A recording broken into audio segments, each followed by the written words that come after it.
और सरकार जो हमसे इतना टैक्स लेती है उसके बदले में सरकार हमें देती क्या है? We in India today pay taxes like England to get services like Somalia.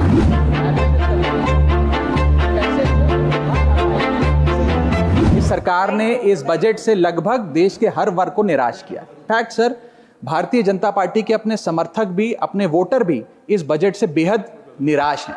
Sir, पिछले 10 सालों में टैक्स लगा लगाकर सरकार ने एक देश के आम आदमी का खून चूस लिया। अब आप मानिए, आप 10 रुपए कमाते हैं, उसमें से 3-3.5 रुपए आप इनकम टैक्स के माध्यम से दे देते हैं, 2 रुपए 2.5 रुपए जीएसटी आपका चूस लेता है, 1.5-2 रुपए आपका कैपिटल गेन टैक्स लगता है, सेस सरचार्जेस 1-1.5 रुपए के लग जाते हैं, तो मात्र 10 रुपए में से 7-8 रुपए तो सरकार के खजाने में चला जाता है। तो आम इंसान को मिलता क्या है, आम आदमी को मिलता क्या है? और सरकार जो हमसे इतना टैक्स लेती है उसके बदले में सरकार हमें देती क्या है? कौन सी ऐसी अंतर्राष्ट्रीय सेवाएं, world class health care, education, transport सुविधाएं सरकार बदले में देशवासी को देती है? मैं ये भी पूछना चाहता हूं। इसीलिए आज मुझे ये कहने में बिल्कुल भी गुरेज नहीं है that sir we in India today pay taxes like England to get services like Somalia. Sir, पहले 2019 में भारतीय जनता पार्टी की 303 सीटें थी। देश की जनता ने उन सीटों पर 18% जीएसटी लगाकर इनको 240 सीटों पर ला खड़ा किया। सर, इसके कई कारण बताए जाते हैं। कोई कहता है कि धर्म का कार्ड नहीं चला, कोई कहता है जातीय कारण है, तो कोई कहने लगता है कि टिकट डिस्ट्रीब्यूशन में कमी रही। सर, ये सब ऊपरी कारण है। मैं 3 कारण बताता हूं जिस वजह से भारतीय जनता पार्टी की ये दुर्दशा हुई। पहला कारण इकोनॉमी, दूसरा कारण इकोनॉमी और तीसरा कारण भी इकोनॉमी। मैं इकोनॉमी की बात कर रहा हूं, चुनावों की बात नहीं कर रहा सर।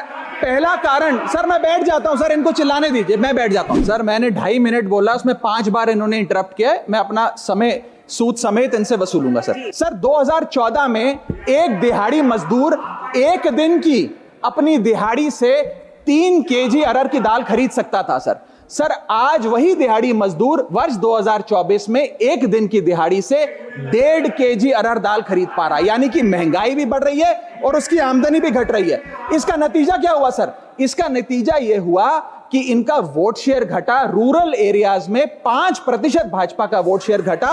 इनके खुद के यूनियन एग्रीकल्चरल मिनिस्टर चुनाव हार गए और 398 रूरल सीट्स में से 2019 में इनको 236 मिली थी, आज 398 सीट्स में से इस बार मात्र 165 सीटें मिली हैं। यानी कि रूरल इंडिया में इनको नकार दिया गया है सर।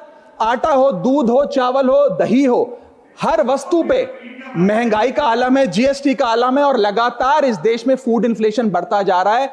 9 से 9.5% के लगभग आसपास फूड इन्फ्लेशन मंडरा रही है सर इस देश में। और मैं पूछना चाहता हूं सरकार से कि वो कमोडिटीज जिसमें हम सेल्फ सफिशिएंट थे, वो कमोडिटीज जिसमें हम एक्सपोर्ट किया करते थे, उसमें कैसे महंगाई घुस गई? और अगर वो कमोडिटीज भी महंगी हो गई हैं तो उसका फायदा किसान को क्यों नहीं मिलता? वो सारा पैसा जा कहां रहा है? ये एक बड़ा महत्वपूर्ण सवाल है सर। आटा 2014 में 21 रुपए प्रति केजी बिका करता था, आज 42 रुपए प्रति केजी हो गया है। दूध 30 रुपए प्रति लीटर के आसपास बिका करता था वर्ष 2014 में, आज 2024 में 70 रुपए प्रति लीटर बिकता है सर। देसी घी 2014 में 300 रुपए प्रति केजी पे बिका करता था, आज 2024 में 675 रुपए प्रति केजी बिकता है। अरहर की दाल 80 रुपए प्रति केजी बिका करती थी 2014 में, आज 230 रुपए प्रति केजी बिक रही है। और न जाने कितनी वस्तुओं के दाम आसमान छू रहे हैं सर।